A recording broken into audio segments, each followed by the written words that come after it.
The latest class was enshrined into the Pro Football Hall of Fame, and one of those players has the record for most snaps played in a row. What does it say about commitment and consistency? And how can we be encouraged in our own lives to operate with consistency and commitment? Let's unpack it. This is the Unpackin' It podcast, where we relate big sports stories to life and biblical truth.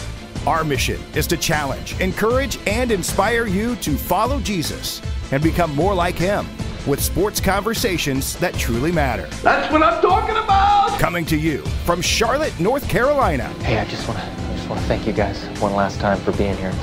It's the best day ever. Here is the president of Unpackin' It Ministries, Bryce Johnson. Welcome to the Unpackin' It podcast, where we unpack parallels, metaphors, and topics in sports that relate to life and faith. I'm Bryce Johnson, and I am joined in studio by a special guest. We will introduce him in just a moment. It's Dean Johnson, and I'm excited to do the show with him today. Luke is out of town, and so we're going to have some fun talking about the Pro Football Hall of Fame and one player in particular, Joe Thomas. And it's unbelievable what he was able to accomplish while playing for one of the worst teams, the Cleveland Browns, and the era that he was a part of, a lot of losing. Yet Joe Thomas showed up snap after snap after snap, game after game after game. And so a lot to unpack there. I encourage you to check out our website, unpackingit.com. If you haven't subscribed to our weekday email devotional, check that out. You can subscribe for free, unpackingit.com/subscribe. Also, fantasy football season is right around the corner. It's draft season right now. We want to help you win at fantasy football, but also find meaning and purpose throughout the season. Go to fantasyfootballfellowship.com and you can become a member. Also encourage you to check out our Fantasy Football Fellowship podcast. I do that with Harrison Zuckerberg, and we're doing that weekly from now until the end of the fantasy season. And so always a blast this time of year. We have a couple leagues available for you to join if you want to play with us, against us. And so you can go to unpackingit.com/fantasy. We are brought to you by Sugar Creek Coffee and our friends over at Sugar Creek. Man, they have delicious coffee. You can go to sugarcreekcoffee.com, and here's what's great. You can save some money. Use the promo code UNPACK. Encourage you to order multiple bags at a time. Helps with shipping, and you'll enjoy some fresh roasted coffee. They deliver it to your door, and the whole process is great. The brand is great. We're friends with the owner and the owners, and they're awesome. And so we're so grateful for their continued partnership and support of this show. Again, sugarcreekcoffee.com. Use the promo code UNPACK. All right, I got one more thing to mention as we jump in. We, here at Unpacking It, we're a ministry. We're passionate about sports fans, and we want to continue to, equip you, encourage you, inspire you, challenge you as a sports fan. There are also things that, you've got going on in life as a dad, as a leader, as a husband. And sometimes we touch on those topics, but our friends at Uncommon are really focused on those key areas. And so they've got blogs and content and a podcast themselves. It's called Uncommon. And so they're a ministry partner of ours. You can go to Uncommon. So EN instead of ON. And go to uncommon.org to find out more information about Uncommon. So we appreciate their support as well. All right, it's time. He's making his debut on podcast, on radio. This is it. This is the moment. And so we're thrilled to welcome my dad, Dean Johnson. He's the reason I got into sports radio. I loved listening to it with him in the car growing up. And so here he is in studio. Dad, welcome. How are you? Doing great, Bryce. Really appreciate you having me in today. Luke, hope you're doing well out there, but it's great to be here. And As you said, we've been following sports for years, sports radio, love talking about sports, but we also love the Lord and love talking about the Lord as well. That's right. Absolutely. So that's what we'll do today here on the show. And as we begin this conversation, the Pro Football Hall of Fame, really, it kicks off the start of the NFL season. That preseason game, we saw a little bit of Jets, a little bit of Browns, but then it's that weekend where the new class comes in. They all get to do their speech, and as NFL fans, thinking back and reminiscing as these guys give their speeches, and we hear about their journeys off the field, on the field. They mention all the people that impacted them. And you hear about, man, what they went through to get to that level. And then you think about, man, there's only 300 or so men that have made it to the Pro Football Hall of Fame. And you think about 32 teams with 53 players every single year. And so how difficult it is to ultimately be one of the few that puts on that gold jacket. But Dad, we have been to the Pro Football Hall of Fame. We visited it. It's fun. What is your memory from going to Canton and being a part of that? Well, I love this time of year. I love the Hall of Fame. I love what it represents. I drove by the Pro Football Hall of Fame maybe 20 times during college because that was on the way from my house to my college in Ohio. But I never stopped in. And finally, during our trip to the Michigan App game, we were able to spend an afternoon at the Pro Football Hall of Fame. It was just a wonderful experience. It's a wonderful place. The history, you could spend days there, quite frankly. But it was a wonderful place for us as a family to meet, coming from Pennsylvania, Carolina, North Carolina, California. We all kind of met right there at the Pro Football Hall of Fame to start off our Michigan App weekend. That's right. So he's mentioning the game 2007 when App went to the Big House and upset Michigan. So we were all there for that. And so what was crazy was the Pro Football Hall of Fame was a part of the trip, and so part of the memories of that legendary trip that we went on as a family. And so that's what's cool too, where when you watch the ceremony from the weekend, families travel to be a part of this, and see all the Cleveland fans there for Joe Thomas. A couple Jets players got in, and some years the class has a marquee name. Peyton Manning gets in, Brett Favre gets in. I was excited when Kurt Warner got in. Quarterbacks and memorable players and superstar type guys. But the reality is, when these offensive linemen get in, when these defensive players get in, they may not have all the same fanfare, but man, what they mean to their specific fan base, maybe not the national fan base, fanfare, but their local team. And to think about Joe Thomas and what he meant to the Cleveland Browns and how much the fans respect him. And now I think us as NFL fans putting it into perspective, the career that Joe Thomas had. And that's what we want to focus on today.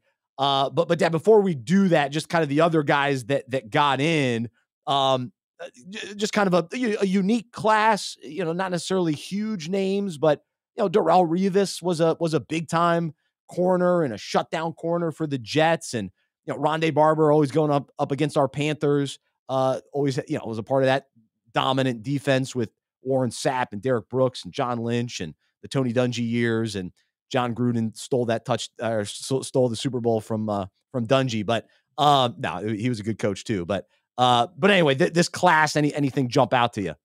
Well, typically with the classes, and Rondé Barber is a perfect example. He was on a great team, and most of these players, as I look back, played on great teams. Even some of the older names, Chuck Howley with the Dallas Cowboys. I'm surprised he wasn't in prior to this. And Don Coryell, the coach of Air Coryell and the San Diego Chargers. And what stands out is that Joe Thomas was not on a winning team. It is, for the most part, guys talk about getting the ring year after year. You hear about get the ring. And many, many, many guys have gotten the ring. And we've seen rings and we've heard guys talk about the ring and all that. But the gold jacket is something pretty special. And those few, and now I guess it's 369, have gotten that gold jacket, and that's pretty special. Absolutely. And I think, yeah, this is where we need to start with Joe Thomas. So I always love the speeches. Some comments that he made is what we want to unpack today and look at it from a faith and life perspective. But to think about the lack of winning that Joe Thomas experienced, and to your point, and still get in, to be able to stand out enough during the worst era for the Browns, and they've had a tough time over the years. But he was a part of really this horrible era for them. And here are the numbers. He blocked for 20 different quarterbacks, had 6 different head coaches, and he only played 11 seasons, which is a great career. But that's what happened during that time. And then this is what jumped out to me. His winning percentage, Joe Thomas, while with the Browns, .287. It's the worst of any of the Hall of Fame's 369 inductees. So on one hand, it's like, hey man, why didn't he affect more winning? But as we know, the left tackle can only do so much. But for him to stand out and to be able to be that constant for the Browns, and in many ways, we're on the outside looking in going, man, why is Joe Thomas still with the Browns? Why is he putting up with this? He's too good to be stuck in Cleveland. But his willingness to be loyal, to be committed, and then we'll get to that in a second. Just the fact that he stayed in Cleveland and this team was so bad with so many different quarterbacks. And think about, when you have a quarterback that you can, you play with all the time, you understand his tendencies, and it's easier to be an offensive lineman when you kind of know what to expect. When you got different quarterback every season, multiple quarterbacks in a season, you don't even know the different schemes that coaches are coming in and changing. And think about the number of offensive coordinators that went through Cleveland all during that time. Yet Joe Thomas at left tackle, boom, snap after snap, you knew what you were getting, and he was showing up every single game, and that speaks to the Hall of Fame career that he had. Well, you mentioned 2 C's, commitment and consistency. A third one that came to mind for me was contentment. In this day and age in college football or college sports, the transfer portal, Joe would have been first team all transfer portal if in most cases, but his contentment really stood out to me. And the other thing, you did mention that he had several, I think he had 9 offensive coordinators. So that constant change year after year, and him being able to adapt and adjust and show that consistency and commitment really says a lot about his character. Yes. And so that he talked about it. And in some ways, you listen to the speeches and they're talking about themselves, but they're talking about all the people that impacted their lives and their career as well. But it's like, you want to hear the truth. You want to hear how they viewed their career. And so there's a fine line of the bragging and just explaining what's going on. But I think what Joe Thomas said is eye-opening. And so he goes, I want to start by quickly talking about a random number, 10,363. So this is Joe Thomas during his enshrinement speech. That's not too random, but that's how many consecutive snaps I had during my career. From my first snap in 2007 to my last snap, which was in 2017, when I tore my triceps tendon. That's how long this journey has been. The number 10,363 is special to me in a lot of ways, and not just because it's an NFL record, but because it shows I was there for my brothers 10,363 times in a row. They could count on me. Being an offensive lineman is also about being a servant, loyalty, consistency, doing something bigger than yourself, showing up for the man next to you. Those are the values I learned at an early age, and those are the values that I took onto the football field. And so that number, 10,363 consecutive snaps, all with the Browns, and he started 167 of 167 games. So what does that say? He was reliable. He was consistent. He was committed. And you heard a little bit about his mentality. He views being an offensive lineman as being a servant and serving his brothers and showing up for his brothers and being there for the man next to him. And the offensive line gives that great picture too, because they're literally next to each other. And so they're working together as a unit. And he was the anchor of that offensive line. And we know the importance of the left tackle and how they protect the quarterback and set that, set the tone as the enforcer and the protector. But those, the words that he used, loyalty, consistency, those are wonderful values. And in life, we value that in other people. Like, we want to be around people that are loyal and consistent, and hopefully we appreciate them. Hopefully we acknowledge it and realize that sometimes it's rare. And Dad, you mentioned, in college sports and in the NFL too, players are changing all the time. They're different teams. They're holding out. They're demanding trades. We see it in all the sports. They're transferring. They're, finding small injuries to give them an excuse to sit out. We got load management. We've got guys that just take plays off. Yet Joe Thomas, we're talking about him today as a Pro Football Hall of Famer because of how good he was as a blocker and the role of a left tackle. But man, what the Hall of Fame quality, the values that he operated, with, of saying, hey, I'm going to show up. I'm going to be there. And so it really is inspiring to think about. Yeah. And what jumped out at me during the speech, and it just showed through, is his positive attitude. He wasn't out to create a brand. He wasn't out to get social media followers or anything like that. He was a guy's guy. He was a locker room guy. He was loving the situation he was in. There had to be a revolving door in there. Oh yeah. With all the different players coming in and different linemen, different coaches, nothing stayed the same other than himself throughout those years. And the attitude that he showed. And one little story that he told, which I thought was kind of cool, was kind of a trash talking piece where a high school, he wasn't a friend yet, but they were on an all-star team together or something. But that guy got offensive player of the year or offensive lineman of the year. So he made a little dig at that guy who was in the audience. I guess they're great friends today, but saying, yeah, who's wearing the gold jacket now? That's good. That's funny. That's funny. Now he's a likable guy. Now he's on TV. And so, you can watch him on the NFL Network, and I've enjoyed him over the last few years as well. And, you look at these offensive linemen too, they lose so much weight after they play, which is the other crazy piece of this.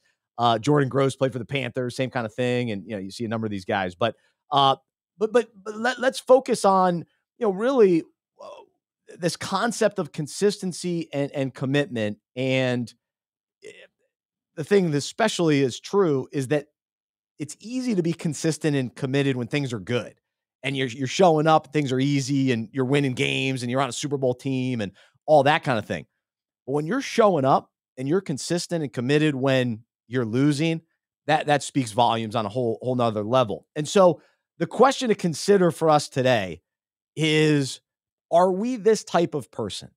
Are we the loyal, committed, consistent, trustworthy friend, brother, teammate, coworker, family member, neighbor, where we always show up? When we say we're going to do something, we do it. We follow through. We're there when people need us. And sometimes that means we show up with prayer. It means we're praying for people. And when we say that, hey, I'll pray for you, we're committed to it. We're consistently praying for that person. It may mean showing up with encouragement. It may mean showing up and being a good listener. It may be showing up when we know they need us, even though they haven't asked us to. It may mean showing up when they ask us to, and to be there when it's required, when it's not necessarily required. It's an option for us to do it, but you know that, hey man, they need me. They need me right now. And so when people are going through tough times, do we lean into it, or do we go, I don't want to get in the way, or I don't know what to say, or I don't know what to do. And so we pull back, or do we lean in and say, no, I'm going to be right beside my guy. I'm going to be a good teammate right now. He needs me right now. And so do we, when we're going through losing seasons, because it would have been easy for Joe Thomas when they're losing to say, all right, I'm done. I'm shutting things down early this season. I don't want to be around the team. I don't want to keep being a part of this. Oh, another change at coach. I'm out.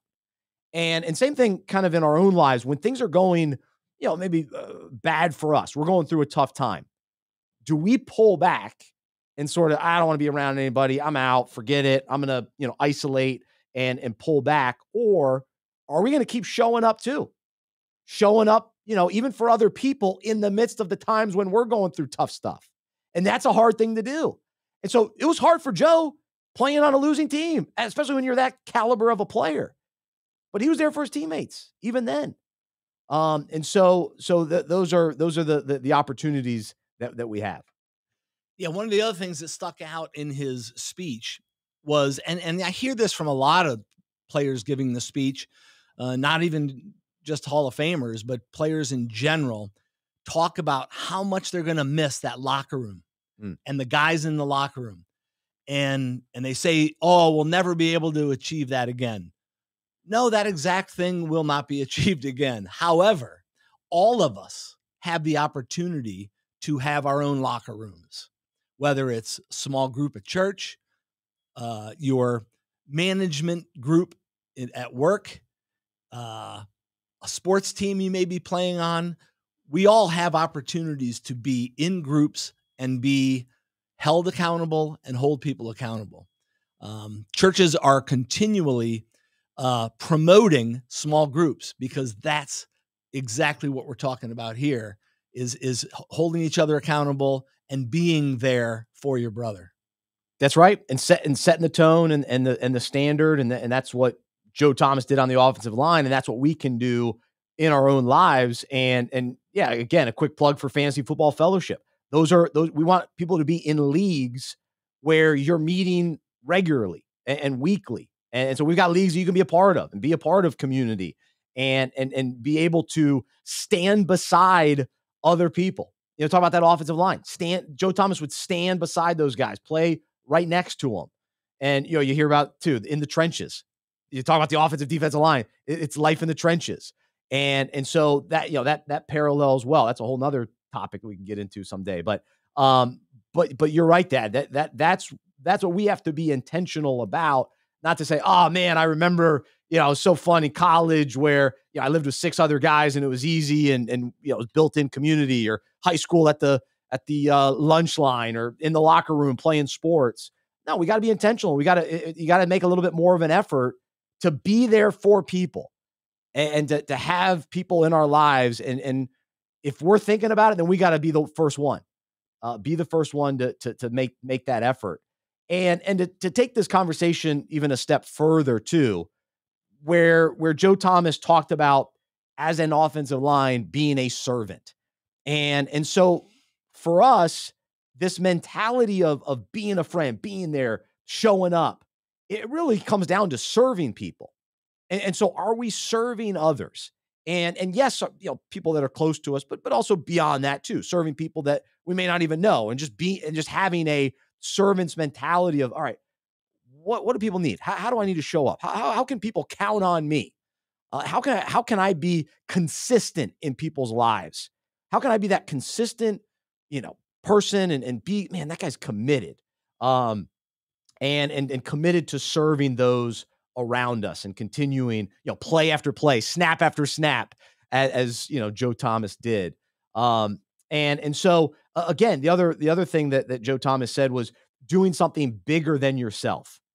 And do we think that way? Or is it always about, selfish ambition and self gratification and what's in it for me and what awards am I going to win? And, it's easy in sports today. It's all about what stats they're going to get. And at left tackle, it's not really about stats. It's not even about winning. But for him, it was showing up. for other people, for his team, for the fans. They knew they could count on Joe Thomas. And that was huge as well. And he mentioned that in his speech also. Yeah, and in that, he was thanking his dad because his dad showed up for work every day. He learned that as a young man, young kid, seeing his dad get up every day. And he shared a story about his dad putting on snowshoes or cross-country skis to get into work. He said, hey, my calendar says today's a work day. I got to get to work. I love it. And that's the legacy the dad left for Joe. And Joe has left that legacy for his family, for his fans, for the city of Cleveland. It's a pretty cool story. No, that's a great example. And yeah, so who are the people in our lives that we can look to and go, man, that guy was committed. That guy was consistent. And yes, the work aspect of it is great. And the, working hard. And I almost wrote the devotional kind of about that as well. And so I think that piece is excellent. But I think the mentality of serving and being consistent and committed in that and being others focused, that's even better. And even going to work with that mentality is huge and kind of the added layer to this conversation. And so for us as followers of Jesus, we want to look at this from a biblical perspective as well. And so what does it look like to be consistent and committed? It means that it's coming from a place of love, because Joe Thomas loved his teammates. He loved football. He loved Cleveland. He didn't want to leave Cleveland. He loved them. He loved it. Loved the city. Loved the fan base. And so what is driving us to show up for others and being committed to serving others in significant ways? Well, we have to be driven by love. We have to love other people. And we have to love seeing them encouraged and uplifted and them being able to trust us. And so here's what Jesus says in John 15:12 in the Amplified Version. This is my commandment, that you love and unselfishly seek the best for one another, just as I have loved you. And so when we, understand how much Jesus has loved us, the example that he was, the commitment that he had to us, he was so committed to following his Father's plan, God's plan, and he was committed to going to that cross for us. And the consistency that he showed in how he loved people, and he made it personal. Each person that he interacted with, the stories of the Bible, he was consistent.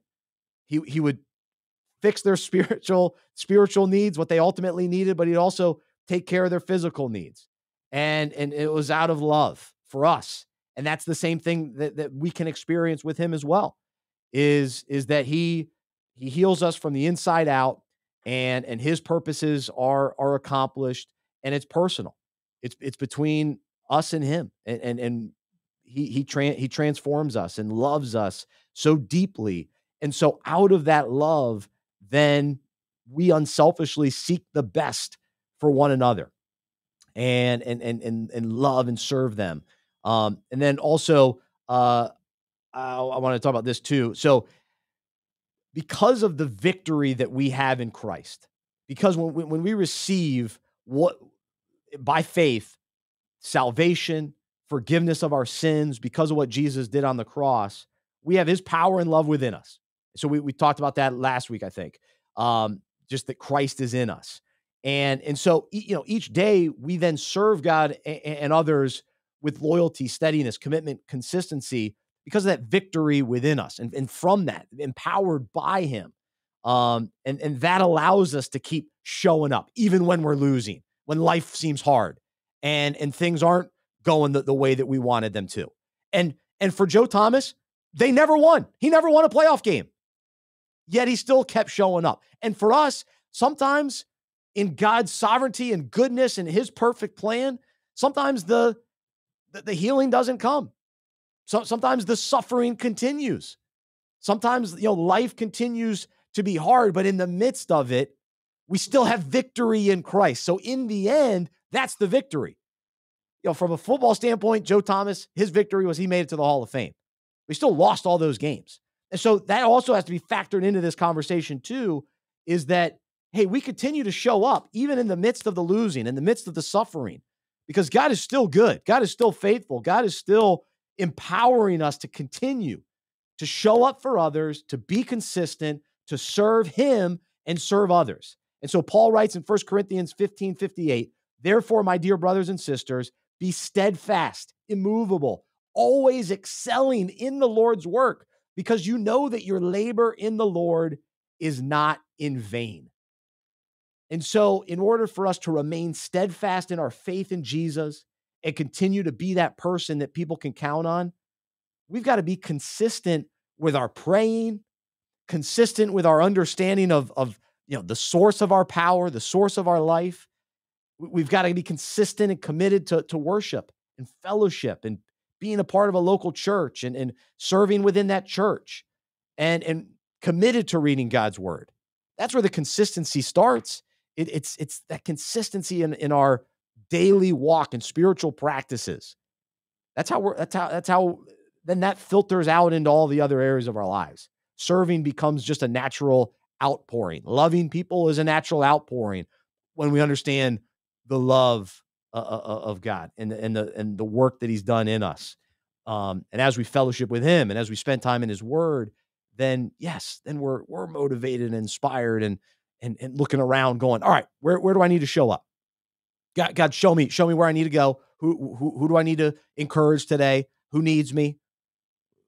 Who needs an encouraging word? Who needs something practical? Where, a physical need that I can help? Do we have that mindset? And sometimes it's tough. We get caught up in our own thing, our own to-do list, all that stuff. But man, the inspiration just from a football standpoint today with Joe Thomas, and inspires me just the day-to-day life, but most importantly, the spiritual aspect and showing up for people in a spiritual sense too, coming alongside them, pointing them to Jesus, helping them in their faith and walking alongside them. And you don't have to have all the answers. You're not going to be a perfect, problem solver. The things that we hear a lot, just show up. The old Nike ad, just do it. Just show up, and the best ability is availability. Just be there for people. Be a loving shoulder. Be a loving ear. You may not have the answer, and you don't even have to speak sometimes. You just need to be there and just show up. Amen. And Joe Thomas said, count on me was my motto. It still is my motto to this day. And he said to the fans, Cleveland, you could always count on me. Thank you so much for allowing me to count on you. Don't forget to show up for each other. And so that's the encouragement to us today. Be someone that others can count on. Be someone that shows up for other people. And yes, there are times where we have to depend on other people and be willing to receive that in humility too. But we want to be that type of teammate that shows up for people. And again, like I said earlier, showing up in prayer, actually praying for people and interceding for them, praying on their behalf and asking God to, move in their lives and to, truly walk with people on their journey of faith, on their journey of suffering, being there with them. And there's just something about, man, I can count on that guy. I want to be that guy. I want to be that kind of guy that you can count on. And so that's today's message and show. And you mentioned Joe talking about his dad as an inspiration. And so, hey, I'm here today. I'm inspired by my own dad and always can count on him. He's been a committed dad and husband. Now he's a committed grandfather, and the consistency that I've seen through him in my life, 30, almost 7 years of me being alive. He's been that committed dad. So he's been the example for me. Hopefully I can continue that legacy. So Dad, thank you for showing up today. I needed somebody to fill in for Luke, and you showed up. I could count on you. So thank you for being someone that I can always count on. So it was fun doing this show with you, and man, we're gonna have to do it again. So thank you. Thank you, Bryce. It's awesome to be here. Love this story. Love sports. Love the Lord, and I love what you're doing. Well, thank you. No, I appreciate it. And yeah, he's been committed. This is year number 10 as a ministry. and my dad, my mom as well, but they've listened to every show I've done. My dad's been to, I think, every event we've done. Shows up early, stays late. So he's been committed and consistent in serving me and this ministry and you as a sports fan. If you've been a part of our events, he's served you as well. And so that's what we're talking about today. So he's living it out. And so he can talk about this with some confidence and authority, this topic of today. So, man, so thank you, Joe Thomas, for your inspiration as an offensive lineman and left tackle and what you did on the football field. But man, it goes beyond that for in a big way as well. So, are we that person for others that people can count on? Are we showing up? Be committed, be consistent, be loyal, be steadfast. And let's continue to look to Jesus as our ultimate example. He lived the perfect life. And so he's the one that we can count on. Because even Joe Thomas, he may have, every snap, he has the record, every snap, started every game. He still gave up some sacks. So he wasn't perfect out there. So we always got to remind ourselves of that too. We look to some of these athletes as inspiration, but we know they still fall short. They may have, good for him. He's got the one thing, hey, every snap, that's the win. But he also gave up some sacks. Jesus is the ultimate example. And so as we wrap things up, I'm Bryce. I'm a sports fan who follows Jesus. He's the one I put my hope, my trust in, and I trust him. He's forgiven me. And so I rest in his grace. And so I hope that has been the case for you as well.